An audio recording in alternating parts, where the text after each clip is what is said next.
Dr. Sarah Chen thought she knew every predator in the Cascade Wilderness until the cougar lunged. What saved her wasn't training, luck, or her bear spray. It was a shadow that moved like a man, but wasn't human.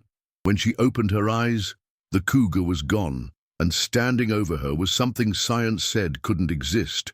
But the real shock came 3 days later, when it returned and brought its dying child. The October rain had turned the forest floor into a treacherous mosaic of mud and moss.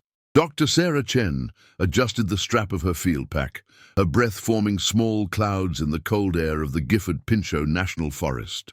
She'd been tracking the elk herd for 6 days, documenting their migration patterns through the southeastern Washington Cascades, and her quadrat samples were nearly complete. At 34, Sarah had spent the better part of a decade studying ungulate ecology in the Pacific Northwest. She knew these mountains, their moods, their rhythms, the way light filtered through the old-growth Douglas firs at exactly 4:47 p.m. in mid-autumn. She knew which animal calls were territorial warnings and which were mating displays. She knew how to read scat, track prints, and distinguish between the scratch marks of black bears and the deeper gouges left by cougars on cedar bark. But she never heard a sound quite like this. It started as a low rumble, almost subsonic, vibrating through the soles of her boots. Sarah froze, her hand instinctively moving to the canister of bear spray clipped to her belt. The sound came again, not a growl, not quite. Something between a vocalization and a physical pressure in the air. She turned slowly, scanning the undergrowth. The forest had gone silent. No birdsong, no rustle of squirrels in the canopy. Even the constant drip of water from the leaves seemed to have paused. Then she saw the cougar. It was 30 feet away, crouched low on an ancient nurse log, its tawny body perfectly still except for the tip of its tail, which twitched with predatory focus. Sarah's heart hammered against her ribs. She'd encountered cougars before, twice in 10 years, and both times the animals had melted back into the forest without incident. Mountain lions avoided humans. They were ambush hunters, yes, but they were also cautious, calculating. This one wasn't leaving. Sarah could see the lean muscle beneath its coat, the way its shoulder blades pressed against its fur as it gathered itself. Its eyes were locked on her with an intensity that made her blood run cold. She knew, with horrible certainty, that it was going to attack. The textbook response flooded her mind. Make yourself large, make noise, don't run, don't turn your back. She raised her arms, opened her mouth to shout. The cougar launched. 140 pounds of apex predator covered the distance in 3 bounds, faster than thought. Sarah barely had time to raise her arm before the impact knocked her backward into the ferns. She felt claws tear through her jacket, felt the hot breath of the animal on her face, smelled the musk of its fur. She was going to die. And then something else hit the cougar. The weight lifted from her chest with a violence that defied physics. Sarah heard a sound she would never forget, a roar that was both alien and somehow impossibly articulated. Not the scream of a cougar or the bellow of a bear, but something that carried intention, anger, language. She scrambled backward, her hand finding the rough bark of a tree trunk, pulling herself upright. Her vision was blurred with tears and adrenaline, but she could see shapes, 2 massive forms grappling in the ferns 20 feet away. The cougar twisted, snarling, its claws raking across something dark, but it was outmatched. The larger form, and it was enormous, grabbed the cougar by the scruff and flung it bodily into a hemlock. The cat hit with a sickening thud, dropped to the ground, and bolted into the forest without looking back. Sarah's rescuer turned to face her. For 3 heartbeats, they stared at each other. It stood upright, 8 feet tall, perhaps taller, covered in dark auburn hair that was longest on the shoulders and head, shorter on the torso and limbs. The face was flat, more human than ape, with a pronounced brow ridge and a broad, flat nose. The eyes, dark, deep-set, held an intelligence that froze Sarah's finger on the trigger of her bear spray. It was breathing hard from the exertion, its massive chest rising and falling. Sarah could see the musculature beneath the hair, the way its hands, not paws, flexed at its sides. There was blood on one forearm, 3 parallel lines where the cougar's claws had connected. The creature made a sound, low, rumbling, almost questioning. Sarah's training kicked in through the shock. Observation, data, think. The sagittal crest was less pronounced than in gorillas, suggesting different masticatory muscles. The limb proportions were more human, longer legs relative to arms, indicating obligate bipedalism. The shoulder width suggested massive upper body strength, but the hands showed precision grip capability. The facial structure. The creature took a step toward her. Sarah raised the bear spray, her hand shaking so badly she could barely keep it pointed forward. "Stay back," she managed to croak. Her voice sounded thin and ridiculous. The creature stopped. Its head tilted slightly, and Sarah saw something in its expression that looked almost like concern. It glanced at her torn jacket, at the scratches on her arm where the cougar's claws had caught her. Then it did something that would replay in Sarah's mind for weeks afterward. It raised one hand, slowly, deliberately, and touched its own chest. Then it pointed at Sarah. Then it pointed toward the direction the cougar had fled. The gesture was unmistakable. I, you, danger. Sarah felt her worldview crack down the middle. The creature watched her for another moment, then turned and walked away into the forest, not lumbering, not crashing through the undergrowth like a bear, walking, upright, purposeful. In seconds, it had vanished into the fog and trees, as if it had never been there at all. Sarah slid down the tree trunk and sat in the mud, trembling violently. Her scientific mind was screaming at her, "Document, photograph, track it," but her hands wouldn't stop shaking. She looked down at her arm. 4 long scratches welled with blood, but they were shallow. The cougar had barely connected before being pulled off. She'd been saved by something that wasn't supposed to exist. Sarah made it back to her truck 3 hours later, moving through the forest on autopilot. Her GPS watch showed she'd covered 4.2 miles, though she had no memory of most of it. The scratches on her arm had clotted, and she'd wrapped them with gauze from her first aid kit, but they throbbed with every step. She sat in the driver's seat for 20 minutes before she could make her hands work the ignition. The drive to the ranger station in Trout Lake took 45 minutes. Sarah rehearsed what she would say. "A cougar attacked me. Something scared it off. I didn't get a good look." She couldn't tell them the truth. Who would believe her? More importantly, what would happen if they did? But when she walked into the station, bloody and disheveled, the ranger on duty took one look at her and called for an ambulance. "Black bear?" asked Ranger Tom Hollis, a weathered man in his 50s who'd worked these mountains for 30 years. "Cougar," Sarah said. "It came out of nowhere." "Jesus, you're lucky." He was already filling out an incident report. "Where exactly?" Sarah gave him coordinates that were 2 miles from the actual location. She told him the cat had fled when she deployed her bear spray. She watched him write it down, watched him call it in to fish and wildlife, watched the machinery of official response begin to turn.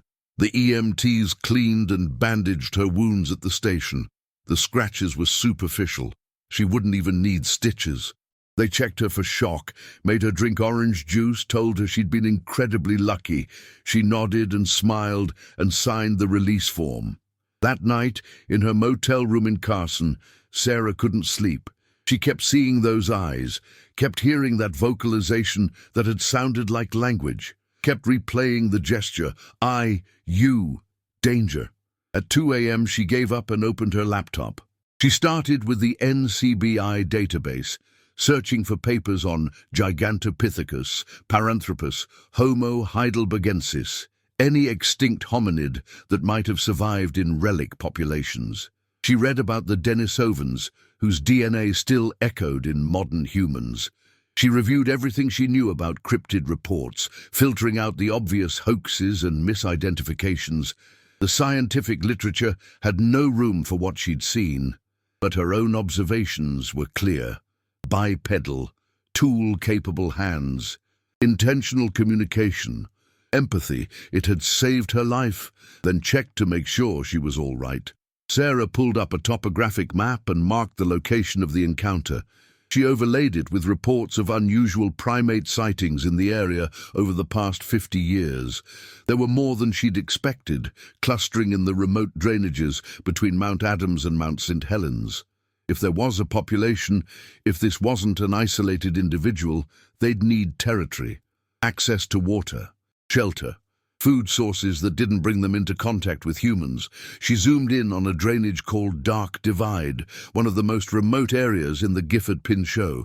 Roadless wilderness, dense canopy cover, salmon streams, perfect habitat for something that didn't want to be found. Sarah closed the laptop and lay back on the bed, staring at the ceiling. She should report this. The scientific community deserved to know. This was the zoological discovery of the century, of all time. But she kept thinking about those eyes, about the way the creature had moved, careful and deliberate, checking on her before it left, about the vulnerability in that moment, when it had stood in the open and trusted her not to hurt it. If she reported this, there would be expeditions, media, hunters, scientists with tranquilizer guns and collection permits. The forest would be flooded with people looking to capture, study, prove, possess. What would that do to a species that had survived by staying hidden?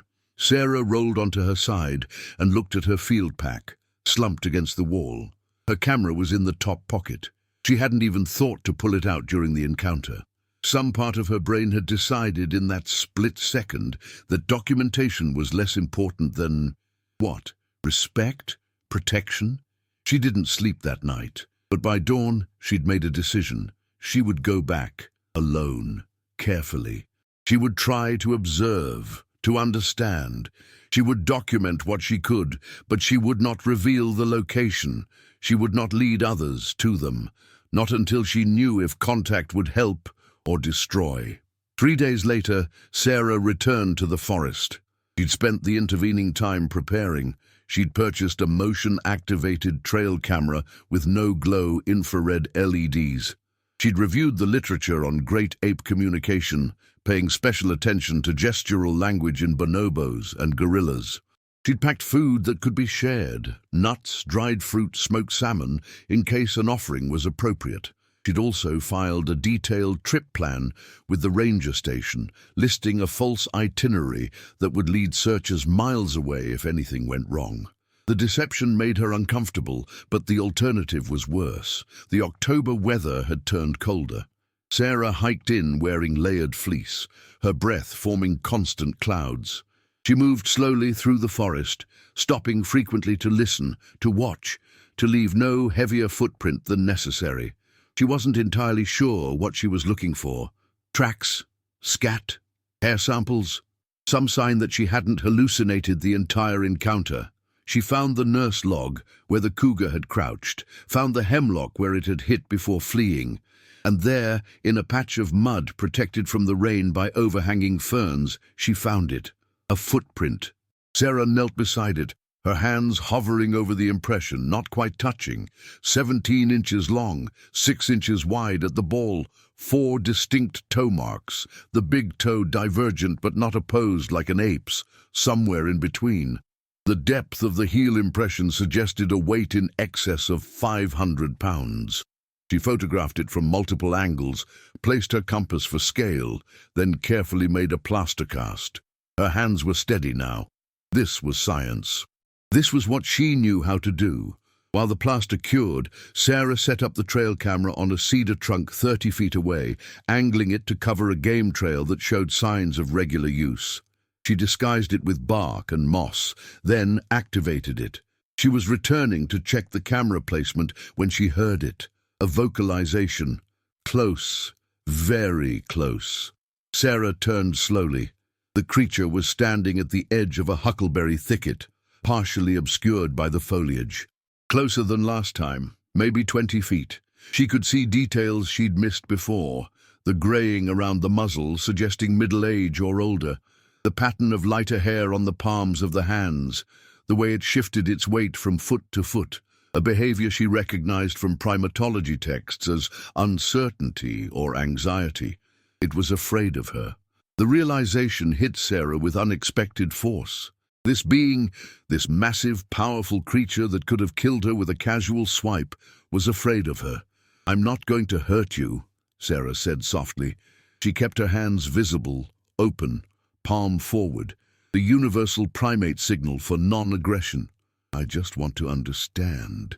The creature's head tilted again, that gesture of attention, of processing. Sarah slowly reached into her jacket pocket and pulled out a plastic bag of almonds.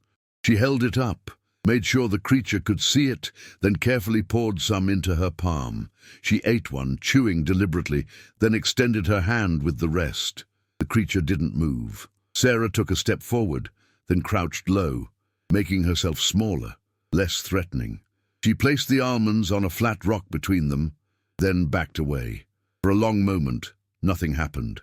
Then the creature moved forward, 3 steps. It stopped, watching Sarah, then looked at the almonds. Its hand, and Sarah could see now that the proportions were remarkably human, just scaled up, reached down and picked up a single almond with surprising delicacy. It examined the nut, brought it to its nose, then placed it in its mouth, chewed, swallowed. The creature's expression changed. Its eyes, which had been wary, softened slightly. It looked at Sarah with something that might have been curiosity, or might have been the beginning of trust. Then it reached into the matted hair on its chest and pulled out something small and dark. It held the object for a moment, seeming to consider, then placed it carefully on the rock where the almonds had been. The creature backed away, watching Sarah, then turned and vanished into the forest. Sarah waited 3 full minutes before approaching the rock. Her heart was pounding so hard she could feel it in her throat. The object was a stone, basalt, water-smoothed, about the size of a quail egg. But it wasn't natural. Something had pecked tiny marks into its surface in a deliberate pattern, dots and lines, intentional, meaningful. Sarah picked it up with trembling hands. She was holding art. Sarah rented a cabin on the edge of the forest. It was off-season, and the owner, a retired logger named Bill, who asked no questions, was happy for the income. The cabin was rustic, 1 room, a wood stove, no running water. But it had a table where Sarah could work, and more importantly, it was only a 30-minute hike from the drainage where she'd last seen the creature. She told the university she was extending her elk study. She told her few friends she needed solitude to write up her research. Neither was entirely a lie, but both were covers for what she was really doing, attempting first contact with a species science said didn't exist. The marked stone sat on the table beside her laptop, a constant reminder of what was at stake. Sarah had spent hours examining it under magnification, photographing the marks from every angle. The pattern was non-random. She'd run it through software designed to detect intentional patterning in archaeological artifacts. The results were consistent with deliberate creation, art, notation, or proto-writing. She was dealing with a culture. The weight of that realization had kept her awake for 2 nights. This wasn't just biology anymore. It was anthropology, linguistics, ethics. Every decision she made from this point forward would shape not just what humanity learned about this species, but whether they survived the learning. Sarah had established a routine. Every morning at dawn, she hiked to the drainage with offerings, nuts, dried fruit, smoked fish. She would leave them on the flat rock that had become their meeting place, then retreat to a fallen log 50 feet away and wait. The creature didn't always come, but when it did, the pattern was consistent. It would approach cautiously, examine the offerings, take some or all of them, then leave something in return. Another marked stone, a bird skull, cleaned and perfect. Once, a cluster of crow feathers bound with what looked like strips of cedar bark. Each exchange felt ceremonial. Gift-giving was common in primate societies. Chimpanzees shared food to build alliances, bonobos exchanged gifts to resolve conflicts. But this felt more complex, more intentional, like the foundation of a social contract. By the end of the 2nd week, the creature would stay while Sarah was present, though it maintained distance. Sarah began talking during these encounters, keeping her voice low and calm, narrating what she was doing. "I'm taking notes," she would say, holding up her field notebook.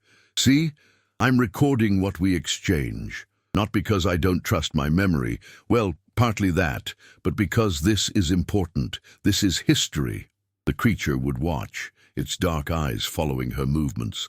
Sometimes it would vocalize in return, rumbling sounds that seemed to have variations in pitch and duration. Sarah recorded everything on her digital recorder, then spent hours in the cabin analyzing the spectrograms, looking for patterns. She found them. 7 distinct vocalizations repeated across multiple recordings. They weren't complex like human speech, but they were consistent, contextual. One low rumble that seemed to mean acknowledgement. A higher-pitched huff that accompanied wariness or uncertainty, a sound she could only describe as a purr that occurred during calm moments. Language, or the foundation of it. On day 16, everything changed. Sarah arrived at the meeting place at dawn to find the creature already there, pacing. Its behavior was agitated, head swinging side to side, hands clenching and unclenching. When it saw Sarah, it vocalized urgently, the sounds rapid and sharp. Something was wrong. The creature took several steps toward Sarah, then back toward the trees. Forward, back. The message was clear. "Follow me." Every instinct told Sarah this was dangerous. Following a large, unknown primate into dense forest, away from established trails, with no backup, it violated every field safety protocol she'd ever learned. But she'd spent 16 days building trust. If she refused now, that trust would shatter. "Okay," Sarah said, "I'll follow, but I need to be safe. You understand? Safe." She didn't know if the creature understood her words, but it seemed to understand her tone. It waited until she had her pack secured, then turned and moved into the forest at a pace she could follow. They traveled for nearly an hour, moving deeper into the wilderness than Sarah had ever ventured. The creature moved with purpose, occasionally looking back to ensure she was keeping up. Sarah marked their path with GPS waypoints, though she had no signal this deep in the forest. Finally, they arrived at a small canyon carved by a creek. The walls were steep basalt cliffs, the bottom thick with sword ferns and salal. The creature descended a narrow game trail, and Sarah followed, her boots slipping on wet rock. At the bottom of the canyon, tucked beneath an overhang, was a shelter. It was made from branches and bark, woven together with cedar strips and chinked with moss. The construction was crude but functional, designed to shed rain and hold heat. It was approximately 8 feet in diameter, large enough for the creature, and Sarah saw movement inside the shelter. The creature vocalized again, softer this time, and a smaller form emerged. It was juvenile, perhaps 4 feet tall, with lighter-colored hair and proportions that were still childlike despite the overall size. Sarah estimated its age at 8 to 10 years old in human terms, though she had no real frame of reference. The juvenile was sick. Sarah could see it immediately in the posture, the labored breathing, the way it moved with obvious pain. When it stepped into better light, Sarah saw the injury, a long infected gash across the left thigh, swollen and weeping. The adult creature moved to the juvenile, touched its shoulder gently, then looked at Sarah.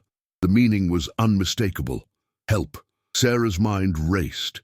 She was a wildlife ecologist, not a veterinarian. She had basic first aid training, but this was beyond her expertise. The wound was several days old, badly infected. In a human, it would require antibiotics, possibly surgery. But she was what they had. "Okay," Sarah said, mostly to herself. "Okay, let me look." She approached slowly, hands visible. The juvenile watched her with eyes that were glazed with fever. The adult made a soft rumbling sound, and the juvenile settled onto the ground, allowing Sarah to examine the wound. It was a puncture laceration, probably from a fall onto a broken branch. The infection had spread into the surrounding tissue, creating an abscess.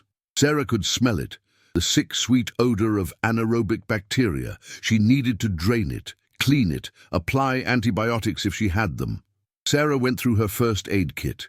She had antiseptic wipes, sterile gauze, medical tape, ibuprofen, and a basic antibiotic ointment. Not enough, not nearly enough. "I need to go back to the cabin," Sarah said, looking at the adult creature.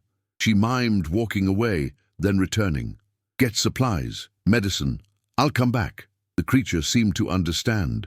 It vocalized once, the acknowledgement sound, and Sarah took that as permission. She marked the GPS location, noting landmarks she could find without technology. Then she ran. The hike back to the cabin took 45 minutes at full speed. Sarah was gasping by the time she burst through the door. She grabbed her phone, no signal as expected, and drove to Trout Lake at illegal speeds. At the ranger station, she found Tom Hollis having coffee. "I need medical supplies," Sarah panted. "Strong antibiotics, sutures if you have them, first aid kit, everything you've got." Tom stared at her. "You hurt?" "Not me. Animal I'm tracking. Young elk, injured leg. I can save it if I can get supplies." It was a lie, but it was a lie Tom would believe. He took her to the supply room and loaded her up with veterinary antibiotics used for injured wildlife, advanced first aid supplies, and a field surgery kit that was meant for bear-injured hikers but would work for her purposes. "You need help?" Tom asked. "No," Sarah said. "It's skittish. More people would spook it." Tom nodded. "Radio when you're done. I'll add it to the wildlife incident log." Sarah thanked him and drove back to the cabin. She loaded everything into her pack, along with extra water, a camp stove, and food for the night. She had no idea how long this would take. The sun was setting when she made it back to the canyon. The adult creature was waiting at the top of the trail. When it saw Sarah's pack, loaded with supplies, something in its expression shifted. Relief, maybe, or the deepening of trust. They descended together to the shelter. The juvenile had worsened in the hours Sarah had been gone. Its breathing was shallow, and it barely responded when Sarah approached. Fever, probably high. The infection was winning. Sarah set up her headlamp and laid out supplies. The adult creature watched every movement, its body tense. Sarah knew she was being allowed this. If she hurt the juvenile, even accidentally, she might not leave this canyon alive. "I need to clean the wound," Sarah said. She showed the antiseptic, mimed washing. "It's going to hurt. Can you hold him? Her? Hold them still?" The adult creature moved to the juvenile and positioned itself behind the young one, wrapping its arms around in a restraint that was both gentle and unbreakable. Sarah began. She cleaned the wound with antiseptic, and the juvenile wailed, a sound that went straight to Sarah's hindbrain, triggering every maternal instinct despite the unreality of the situation. She worked quickly, draining the abscess, removing necrotic tissue, flushing with sterile water. The adult creature hummed continuously, a low vibration that Sarah realized was meant to comfort. The juvenile responded to it, tension easing slightly. When the wound was clean, Sarah packed it with antibiotic ointment and covered it with sterile gauze, wrapping the leg with medical tape to hold the dressing in place. Then came the hard part, systemic antibiotics. She'd brought both oral and injectable. Given the fever, injection would be faster, but could she explain that? Sarah filled the syringe with amoxicillin suspension, held it up for the adult to see. She mimed injecting it into her own arm, then pointed to the juvenile's uninjured leg. The adult creature stared at the syringe for a long moment. Sarah watched its face, looking for understanding, for permission. Finally, the creature made the acknowledgement sound. Sarah injected the antibiotic into the juvenile's thigh muscle. The young one flinched but didn't struggle. When it was done, Sarah gave oral ibuprofen for pain and fever, dissolved in water that the juvenile drank slowly. Then there was nothing to do but wait. Sarah sat with her back against the canyon wall, her headlamp turned to its lowest setting. The adult creature remained with the juvenile, one massive hand resting on the young one's shoulder. The touch was tender, protective. Hours passed. The juvenile's breathing gradually eased. The fever began to break near midnight, sweat darkening the hair on its forehead. It was going to survive. Sarah must have dozed off because she woke to grey dawn light filtering into the canyon. The juvenile was sleeping peacefully, its breathing steady and unlabored. The adult creature was sitting across from Sarah, watching her. When their eyes met, the creature did something that stopped Sarah's heart. It reached out slowly and touched Sarah's hand, just for a moment, just the lightest pressure of rough fingertips against her palm. Then it placed something on the ground between them and withdrew. Sarah looked down. It was a piece of bark, about 8 inches long, covered in marks. Not random scratches, deliberate pictures. Sarah could make out shapes, figures that might be representations of the creatures themselves, trees, mountains, a sun, and repeated throughout, a symbol that looked like a hand inside a circle. The creature tapped the symbol, then touched its own chest, tapped the symbol again, then pointed at Sarah. Us. Sarah felt tears sting her eyes. She nodded, unable to speak. The creature, no, the person, watched her for another moment, then rose and went to check on the juvenile. Sarah carefully placed the bark in her pack and began preparing food. She made oatmeal on her camp stove, mixed with dried berries and nuts, and offered a bowl to the adult. They ate together as the sun rose, two species separated by millions of years of evolution, connected by the simplest bonds, compassion, trust, and the shared weight of caring for a vulnerable child. Over the next 2 weeks, Sarah returned to the canyon daily to change dressings and administer antibiotics. The juvenile healed rapidly, faster than a human would have, suggesting robust immune function once the infection was controlled.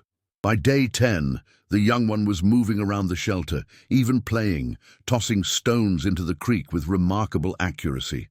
During these visits, Sarah and the adult, she'd begun thinking of them as River because they'd first met near water, developed a system of communication. It was crude, based on gestures, vocalizations, and drawings on bark or sand.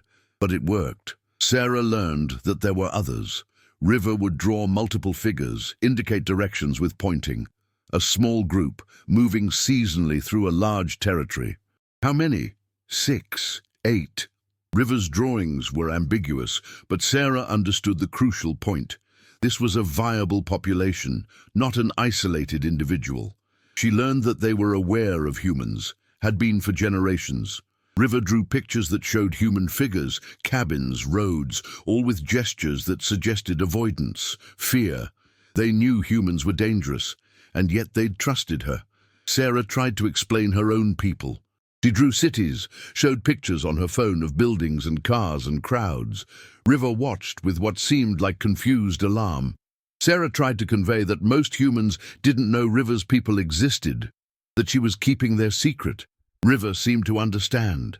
The person drew 2 scenarios. One where many human figures approached their family, weapons visible. Another where a single human figure stood between their family and the others. River pointed to the second drawing, then to Sarah. "Are you this one? Will you protect us?" Sarah looked at the drawing for a long time. This was the ethical moment she'd been avoiding. River was asking her to make a choice. Reveal them to science or keep their secret, publication and professional glory or silent guardianship. It wasn't really a choice at all. "Yes," Sarah said. She touched the lone figure, then her own chest. "I'll protect you. I promise." River made a sound Sarah hadn't heard before, longer, more complex, with harmonic variations that sounded almost musical. Then the person did something remarkable. They began to teach. River drew symbols in the mud, each one accompanied by specific vocalizations and gestures. A circle meant family, a wavy line meant water, a triangle shape meant mountain or danger.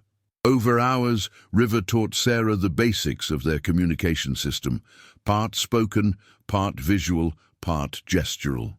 A multimodal language suited to a people who lived quietly, who couldn't afford to be heard. By the time the sun set, Sarah had learned 23 symbols and their associated vocalizations. River had learned 10 human words, spoken with difficulty due to anatomical constraints. The larynx was positioned differently, the tongue broader, but recognizable. The first word River learned was Sarah's name. The second was friend. On the day Sarah removed the last bandage and declared the juvenile fully healed, River gave her a gift. It was wrapped in broad leaves and bound with cord made from twisted cedar bark. Inside were objects that Sarah recognized as sacred: a perfect quartz crystal, several worked stones with pictographs, crow feathers, and what appeared to be a necklace made from carved bone beads. River pointed to the objects, then to Sarah, then made a sweeping gesture that seemed to encompass the forest around them. Sarah understood. These were archives, memory objects, cultural artifacts of a people who had no written language but needed to preserve their history. River was trusting Sarah with their legacy. Sarah carefully rewrapped the package and placed it in her pack. She would protect these. She would study them respectfully, document them privately, and ensure they were never exploited. As she prepared to leave the canyon for the last time, the juvenile approached her. The young one moved shyly, then extended a hand palm up in a gesture Sarah recognized from the exchange ritual. Sarah placed her hand over the juvenile's. Their palms touched, and the young one's fingers closed gently around Sarah's hand. Then the juvenile vocalized a single, careful word in English. Sarah. Sarah's vision blurred with tears. She knelt down to the young one's level. "Yes, I'm Sarah. And you are?" River made a sound, 2 syllables, whistling and deep at once. The juvenile repeated it. "Thank you for letting me help," Sarah said. "Be safe, grow strong." The juvenile made the acknowledgement sound, then retreated to River's side. River and Sarah looked at each other one last time. No words, human or otherwise. Just the understanding that passed between 2 intelligent beings who had bridged an impossible divide. River touched chest, then pointed to Sarah, the U.S. symbol. Sarah returned the gesture. Then River and the juvenile turned and walked deeper into the canyon, into the forest that had hidden them for centuries, and Sarah watched them disappear. She stood there for a long time after they were gone, memorizing the place, knowing she might never return. Sarah drove away from the Gifford-Pinchot National Forest 3 days later. The cabin was cleaned, the rental truck returned, her equipment packed. To any observer, she was simply a researcher wrapping up a field season. But everything had changed. She'd spent those final days compiling her observations into a document she would never publish. Field notes, photographs, mostly of the canyon, the shelter, never directly of River or the juvenile. Audio recordings of vocalizations, spectrograms, linguistic analysis, the marked stones and bark writings, photographed but left in place, and her conclusions. There was a relic population of an unknown hominid species in the Pacific Northwest, probably fewer than 100 individuals across a vast territory, intelligent, cultural, vulnerable, already under pressure from habitat loss, climate change, and the simple fact that they were running out of places to hide. The scientific paper she could write from this material would be the most important in the history of primatology, perhaps in the history of biology. It would win every award, secure unlimited funding, make her name immortal. It would also doom River's people. Sarah knew what would happen. First, verification expeditions, dozens of scientists crashing through the forest with cameras and sample kits. Then, if a specimen was captured or killed for study, international attention, media circus, trophy hunters, the curious, the exploitative. The forest would be overrun. Even with the best intentions, protected status, habitat preservation, controlled observation, what life would that be? Constant monitoring, invasive research, their entire existence reduced to a conservation project, managed by humans who could never truly understand their perspective or honor their desire for isolation. River had shown Sarah the drawings, humans approaching with weapons, The fear was ancestral, bone deep. They'd hidden from humanity for thousands of years because they'd learned, through experience, through oral history, through the hard lessons of survival, that contact meant danger. And River had still trusted her, had broken that ancient rule of silence to save the juvenile. Sarah couldn't betray that trust. Back at the University of Washington, Sarah filed her elk migration report. It was thorough, well documented, exactly what her grant expected. No one questioned her extended field season or the unusual amount of supplies she'd purchased. She returned to her normal routine, teaching, lab work, committee meetings. She smiled at department parties, presented at conferences, maintained the careful social networks that academic careers required. At night in her apartment, she worked on the secret archive. She'd created an encrypted folder on an isolated hard drive, backed up to a secure cloud server with access codes that would be released to 3 trusted colleagues only upon her death. Inside was everything: the observations, the recordings, the photographs of the cultural artifacts, a complete ethnographic record of first contact with an unknown intelligent species. But she'd removed all GPS coordinates, all identifying landmarks. Future scientists would have the data proving the species existed, but not the information to find them. Sarah knew this decision violated every principle of her training. Science demanded transparency, replication, verification. Secrets were anathema to the scientific method, but science also demanded ethics, informed consent, protection of vulnerable populations, the welfare of the subject over the advancement of knowledge. River couldn't consent to being studied because River's people had no concept of what modern scientific study entailed. How could Sarah explain peer review, genome sequencing, museum specimens, documentary films? How could she obtain meaningful consent when the very act of explaining might introduce concepts that would damage their culture? And they were undeniably vulnerable. Small population, declining habitat, no legal protections because they had no legal existence. Introducing them to the world might save them, or it might be the final catastrophe in a long history of human contact, destroying indigenous peoples. Sarah couldn't make that choice for them. 2 months after leaving the forest, Sarah received an email from Tom Hollis at the ranger station.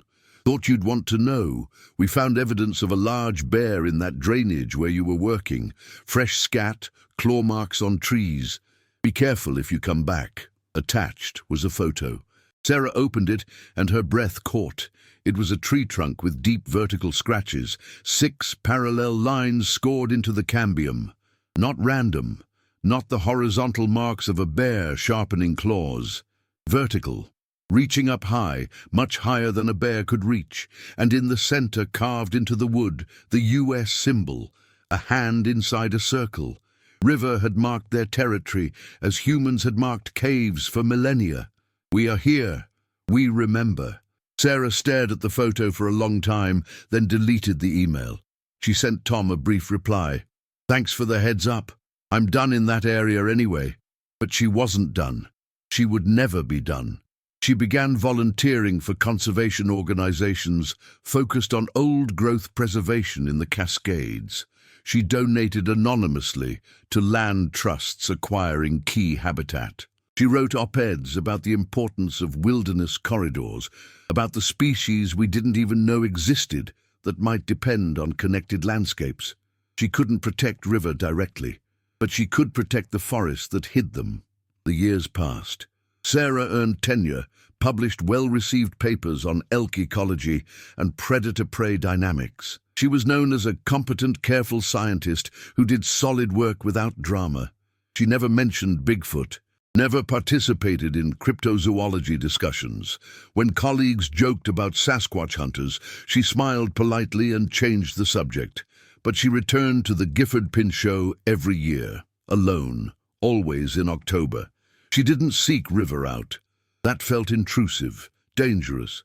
Instead, she hiked the territories she'd mapped, looking for signs. She found them, stone cairns that weren't there before, marked with familiar symbols. Bark messages left on prominent trees, pictographs that showed figures, seasons, events, a visual chronicle of a hidden people. Sarah documented everything in her secret archive. She watched the population through these distant signals, inferring births, migrations, losses. She estimated their numbers were stable, perhaps even growing slightly, a small miracle in the age of the sixth extinction. One year, she found a grave. It was in a remote canyon, marked by a circle of standing stones. In the center was a cairn, and atop the cairn, carefully placed, was an object Sarah recognized. A marked stone she'd given River in one of their early exchanges, a trade for the first pictograph bark. River was gone. Sarah sat by the grave for hours, grief washing over her in waves. She'd known this would happen. River had been middle-aged or older at their meeting, showing signs of the hard life of a large-bodied forager in a challenging environment. But knowing didn't make it easier. She left offerings at the grave, stones, feathers, dried salmon, the things River had valued. As the sun set, Sarah heard vocalizations echoing through the canyon. Multiple voices calling and responding. River's family, probably, though Sarah kept her distance. They were mourning in their own way, and she had no right to intrude. But one voice came closer. A single figure emerged from the trees, younger than River, but with the same careful, deliberate movements. The juvenile. No longer juvenile, fully adult, powerfully built, but still showing the lighter hair patterns Sarah remembered. They stood looking at each other across 20 feet of forest floor. The adult made a sound, Sarah's name, pronounced carefully in the whistling deep voice that was uniquely theirs. Sarah felt tears on her face. "Yes, it's me. I'm so sorry about River." The adult. Sarah couldn't think of a new name, so they remained the juvenile in her mind, a title of affection now, gestured to the grave, then to Sarah, then touched their own chest. River, Sarah, me, us. The juvenile approached the grave and placed something on the cairn, a piece of bark covered in pictographs.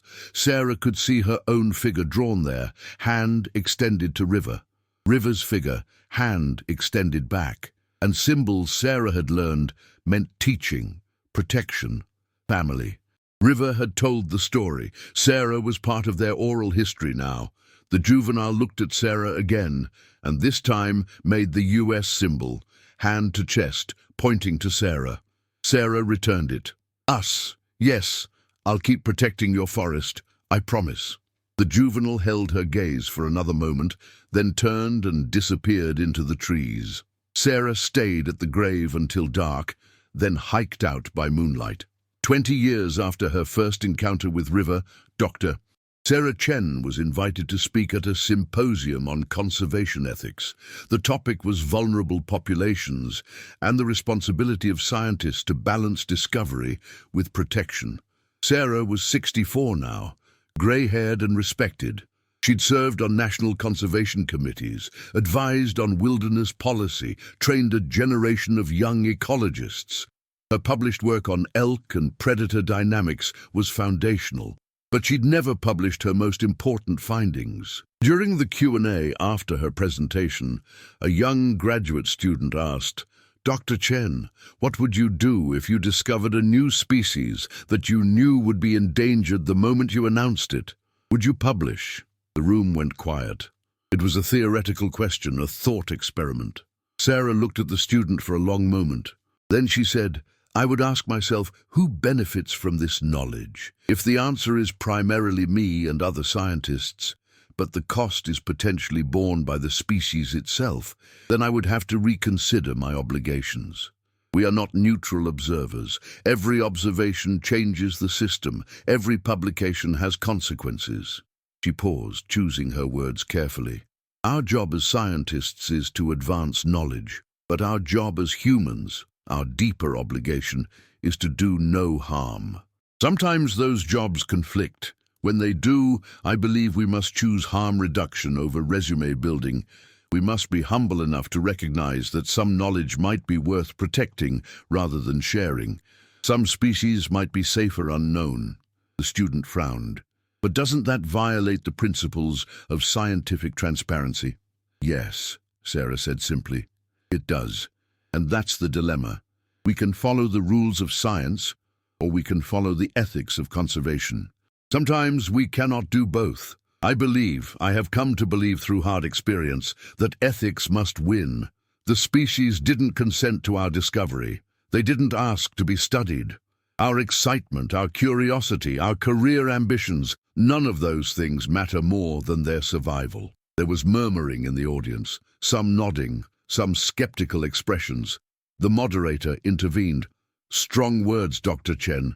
Thank you for that perspective. The symposium moved on to other topics. But afterward, several young researchers approached Sarah privately. They asked questions she couldn't answer directly. They seemed to understand what she'd really been talking about. One of them, a graduate student studying primate communication, said quietly, "If someone had data about an unknown species, how would they preserve it for the future without revealing it now?" Sarah looked at the student carefully. Idealistic, intelligent, the kind of person who might be trusted. "Encrypted archives," Sarah said. "Multiple redundant backups, access codes distributed to trustees who would only release the data if circumstances changed, if the species went public another way, or if they were in immediate danger that scientific intervention could prevent. The information would exist, verified and documented, but protected until it was safe to share." The student nodded slowly. "That would work. That would be ethical. It would also be lonely," Sarah said. "You'd spend your career knowing things you couldn't share, missing out on recognition, watching others get credit for lesser work while your most important findings stayed secret. Would it be worth it?" Sarah thought of River, of the juvenile touching her hand, of the grave marked with stones and love. She thought of 20 years of silent guardianship, of forests protected through indirect advocacy, of a people who still lived free because one scientist had chosen ethics over ambition. "Yes," she said, "it would be worth it." Sarah died at 72 of a heart attack while hiking in the Gifford Pinchot. The rangers found her on a trail she'd walked 100 times, her pack containing field notes about elk populations and a half-eaten sandwich. Her funeral was well attended. Colleagues praised her contributions to ecology and conservation. Students shared stories of her mentorship. The university established a scholarship in her name. 3 weeks after her death, 3 people received encrypted files: a primatologist at the Jane Goodall Institute, a conservation geneticist at the Smithsonian, and an anthropologist who specialized in indigenous knowledge systems. Along with the files came a letter Sarah had written years earlier. "By the time you read this, I will be gone. What I'm sharing with you is the most important discovery of my career and the most dangerous. I'm trusting you to make decisions I could not make in my lifetime. The species exists. The data proves it, but whether they should be revealed is a choice that must be made with extraordinary care. Before you decide, I ask that you do 3 things. First, visit the location, not with equipment, not with a team. Go alone, sit quietly and observe. See if they choose to reveal themselves to you. Earn their trust if you can. Second, study the history of every indigenous people who made contact with expanding civilizations. Read what happened to them, all of them. Third, ask yourself, is this knowledge mine to share or theirs to keep? I chose silence, but I am not your conscience. I am simply asking you to choose with your eyes open, understanding the full weight of the consequences. Whatever you decide, protect the archive. The data is irreplaceable. They deserve to have their story told someday, when it is safe. If that time ever comes, with respect and hope, Dr. Sarah Chen. The 3 scientists spent 6 months reviewing the materials. The evidence was extraordinary: audio recordings of complex vocalizations, photographs of cultural artifacts, detailed behavioral observations, genetic samples from hair Sarah had collected. It was all there. proof of an unknown hominid species, intelligent and cultural, living in the shadow of modern civilization. They argued about what to do. The primatologist wanted to publish immediately. This was too important to hide. The geneticist wanted careful, staged revelation with international protections in place first. The anthropologist wanted to honor Sarah's choice and keep the secret. In the end, they compromised. They published a paper without coordinates, without identifying landmarks. The title was careful. Evidence for an undescribed large primate in the Pacific Northwest. Implications for conservation and research ethics. The paper presented Sarah's data but obfuscated locations. It argued for the existence of the species based on vocal analysis, artifact photos, and indirect evidence. It called for protections to be put in place before any further research was conducted. The response was explosive. Some scientists demanded replication and direct observation. Others accused the authors of fraud. Conservation organizations debated how to protect a species they couldn't prove existed. But others, the indigenous peoples of the Pacific Northwest, who had always known, who had their own names and stories and ethical guidelines for these relations, they spoke up. They confirmed the existence of the people in the forest. They shared their own protocols for respectful coexistence. They advocated for expanded wilderness protections, for habitat corridors, for leaving some parts of the forest unlogged and unwatched. Slowly, the focus shifted. Instead of how do we find them, the question became how do we protect their right to remain hidden? It wasn't perfect. There were still expeditions, still hunters with cameras, but there was also growing consensus that some species might deserve privacy more than they deserved documentation. The forest remained, the protections expanded, and somewhere in the remote drainages between Mount Adams and Mount St. Helens, a hidden people, continued their lives, telling stories around fires, teaching their young, burying their dead with ceremony and love. And above one grave, on a cairn of stones, was a piece of bark with a simple pictograph, a hand inside a circle. Us. Did this story leave you wondering what other secrets the forests hold?